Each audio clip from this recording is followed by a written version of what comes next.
if we look at ED&I within software development, 90% plus of all engineers are male at the moment, and that obviously shows that we're not doing enough to maximize the amount of talent out there, because there's so many great female coders that are just potentially could do that job but just aren't doing that job, right? And there's a number of different arguments on how we fix this problem.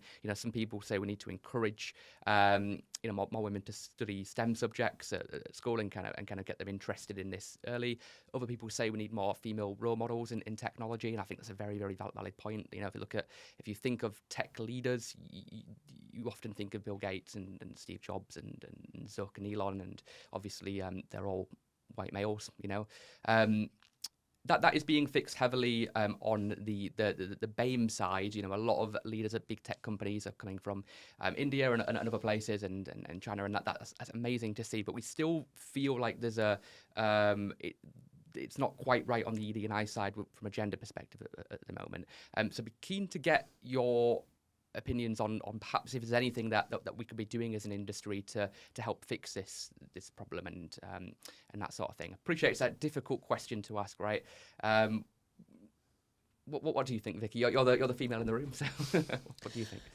Yeah, I think when we talk about diversity and inclusion, I know that we talk about women a lot, but I think it's important to recognize that there's not just women, right? Not just gender, and back to I think what Adam was saying earlier, just making sure that you actually have, it's good to have the hiring pipeline, full of diverse candidates and actually widen the pool. But then what you also should do is make sure that, the environment that you're in, is good. Supportive. And supportive. All types of people. Yeah, exactly. And I think something that possibly, more organizations can do is actually listen to, do more listening on what is needed rather than try to guess. Because I've seen a few organizations, where a lot of men are, kind of carrying out these initiatives, to specifically try to get more women in, but they haven't actually spoken to any women. So they're like, oh, maybe, women will want this, or maybe they'll want that. And it's like, well, you can just speak to, them and figure out, what they want to help support them rather than do this guessing. But it's super tricky. Just because in general, right, with just the history of kind of engineers, it's just a lot more men in general who are in the industry. And then like I was saying before, then it's super hard as well to there's probably not going to be a female senior engineer who wants to join a place as the first woman as well. And I know that a lot of organizations are also trying to diversify, so they're probably going to be much more competitive as well. I know that there's been a few initiatives as well, just kind of, starting out with interns or just apprenticeships as well, trying to get, offer scholarships as well to people to just learn more. So start, a bit earlier as well. And I think they are also really good. It's super hard. Yeah, you're right. The internship is a great way. There's organizations like Girls Who Code who are working to, really help support companies in that respect. And that those types of initiatives, getting people early, getting them to study STEM, getting them, to begin with into those careers. That's a really good piece of advice, and I definitely second that. Just something to add as well, I think, is just acknowledging that there's a lot of unconscious bias as well, especially in the interviewing stages. Because there's been times when I've looked at feedback, and of course there'll be more about people, with people who aren't, white men, and someone might say, oh, they're a bit soft spoken, so I'm just gonna say no to them, or they are, they I don't know, they behaved this certain way, and it was clear that they wouldn't have said that, if the candidate looked different as well. So I think what we can do as well is just provide more training as well. But I don't know what training is best, because that's still something that we're trying to figure out. If it's an easy problem, we would have fixed it. Oh yeah, by now. It's not an easy problem, right? And what you said there is interesting around unconscious bias and everything. One thing I've been recommending a lot of companies to do is if they feel like they're not getting enough diversity in the team, try taking the names off the CVs before you the recruiter passes them to the hiring manager, because if they are getting names which are not English names and they're rejecting those candidates more commonly than perhaps somebody that's called Luke or Tom or whatever, then take the name off, and then maybe that will change the ratios and that sort of thing. When you're interviewing, that's a bit of a different one, because if you're biased, you're biased, right? But getting a diversity of different interviewers interviewing that one candidate and then maybe voting on a decision is often a better way of doing it, rather than just giving one person the right to veto and that sort of thing. What do you think, Adam, on ED&I? Yeah, so it's something that I've tried to try. Like, we currently sit as 69% male, okay, 31% female. Sure. I started really digging into this about 18 months ago. At that point, we were 70% male, 30% female. Okay. Right, and we've done as much as we try, and we've just ended up, we've increased by 1%. Yeah. Right, which is tough. I mean, it's better than decreasing by 1%, Sure. but we're going in the right direction. Where I find, or where we find difficulties, Currency Cloud is majority of our headcount, well, not majority, but a big chunk of our headcount sits in sales and tech. Yeah. And they are the two areas.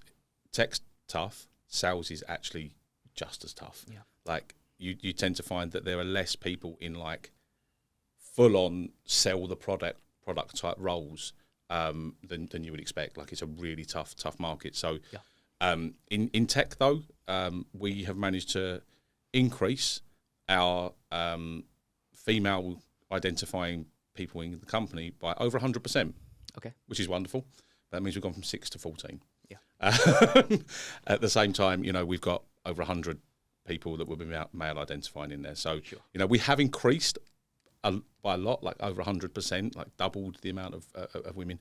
One of the initiatives that we've done in the past, and we're just about to start bringing back, is I don't know how we term it, but it's almost like a working group of females within Currency Cloud. So it's looking at doing like these weekly things. So we're really lucky. Like, nearly half our exec team are made up by females. There's lots of females in our sort of extended leadership team. What we want to do is we're encouraging them to have like a safe space to speak, for them to present to people so females to present to the females around what is it that we need, and we certainly are sort of asking people that are female, saying, hey, what do you want, what do you need? Like, I was saying earlier, I'm reading a book at the moment that's talking about even the thermostat. Men and women experience heat differently, and the entire world has been developed as like this male. And lots of stuff was done in, the industrial stuff was done in the 60s and 70s. Yeah, who went to work? Changed. The men. Women, stay at home and look after the kids, and that's not the world we live in anymore. No. So it's looking at like, how can we improve things? We're looking at things like job shares. Unfortunately, you lose a lot of women when they have children. Right? How can we then say to people, well, that's cool. We're really flexible. Come and have this flexibility with us. Maybe do part-time jobs if you have to, but like, we want you have the skills we need. Come and work with us. Like, how can we be more flexible for you? So it's that level of flexibility, whether it's, anyone that needs that flexibility in working, we want to be able to support that. And with the, we are remote first. Yes. You're at home. It's cool. I have to go and do the school run nearly every day. Yeah. I pick my daughter up from school. It's fine. Go and do it. Yeah. Yeah, if you're not, at least it's great that you're making an effort, that you're trying, because there's so many companies that don't even have that on their agenda at all. They just say, hey, we need more diversity. Okay, what are you doing to get more diverse candidates into the position? And they just don't have an answer for you, right? So like starting on that journey and going back to Vicky's point, asking what's important to you, rather than just kind of arrogantly guessing what it's going to be, that will have a big impact, obviously, on making that successful. One other thing just to add, I think as Currency Cloud, as we migrate more over towards Visa, sure, one of the things that Visa is really strong on is that they just have pay lines, right? And it doesn't matter companies, who you are, where you come from before. This is the pay grade for this position, and there's no. It almost negates the gender pay gap, because there's no way of that happening as well. Sure. Yeah.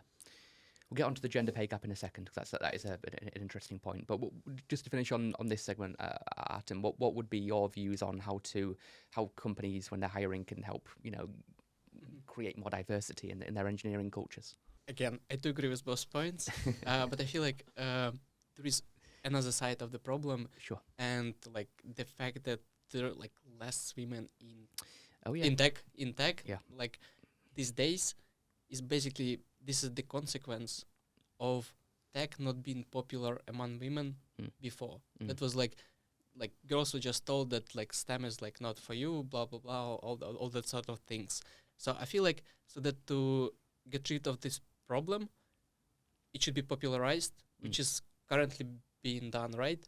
And then there should be like some mentorship, like I mean like uni internship, like mentorship program, like I mean it should be normal for girls to go into tech. Yeah, like yeah, that. of course. I mean, there's no reason why not, and that goes back to Adam's point about having a panel of people within a business who are kind of thought leaders on a particular area. You know, having one, you know, for BAME individuals, having one for women in technology within the company, and that can help promote and bring in more people of that type. It's like you said earlier, Vicky, if you have, you know, a team full of white males, that's what you're going to probably attract in the company. But once you start, then you can use those people to really build that and build tribes within the company around that.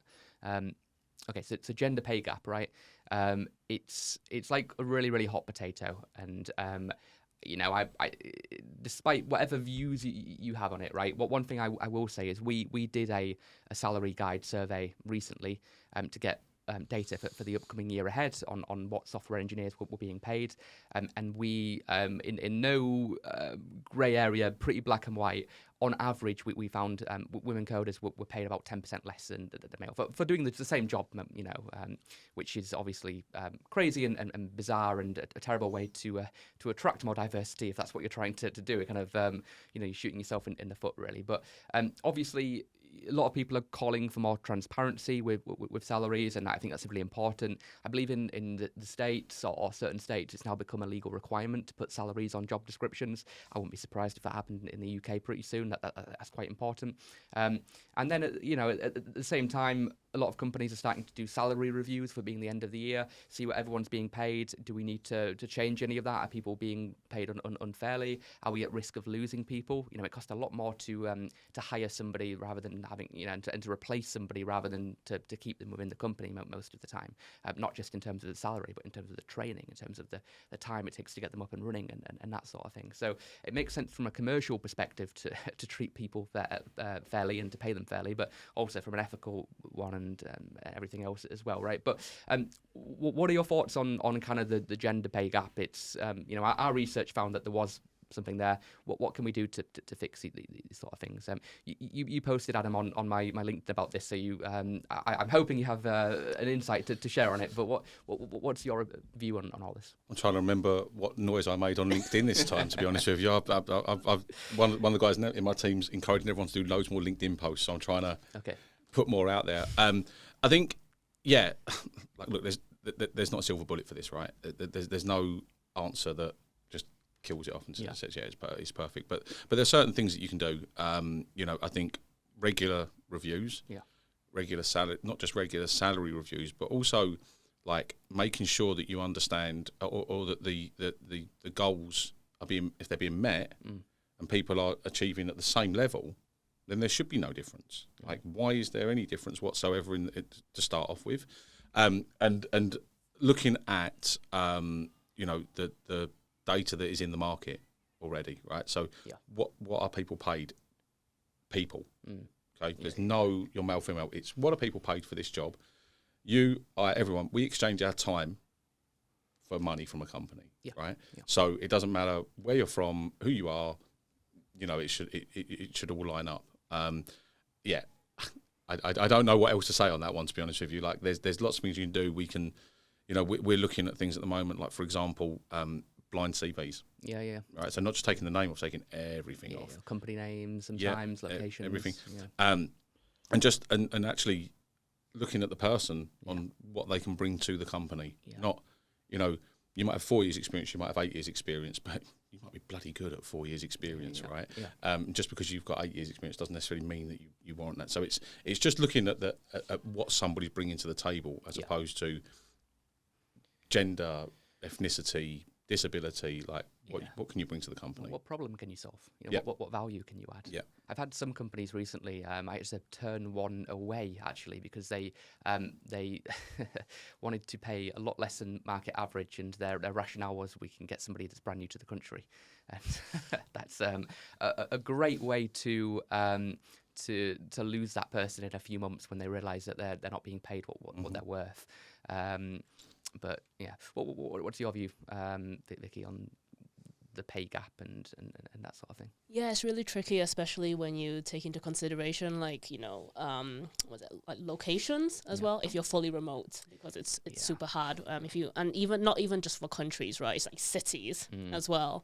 But I think all of this stems from just like kind of the negotiation side, because something I've heard a lot is, oh, women don't tend to negotiate, as much as men, and that's why they don't get as much. And it's like, but as the organization, I think it's part of your responsibility to make sure that that this doesn't affect the salaries. And I know that there's a lot of companies out there that have salary bands as well, but that is also really difficult because like with the salary bands, they can end up being like super wide, or then if they're overlapping as well, then it's super tricky. But yeah, honestly, I'm not a huge fan of negotiation. I have had a lot of friends, who are women, and they're like, oh, I'm negotiating with a company. Like, how do I do this? Sure. And I'm like, oh my God, don't even ask me, because I'm really terrible as well. Like personally, like I would, because it's stressful as well, right? Negotiating as well, because you really want to work somewhere, but then at the same time, it's like you want to make sure you're not, being taken advantage of. Yeah.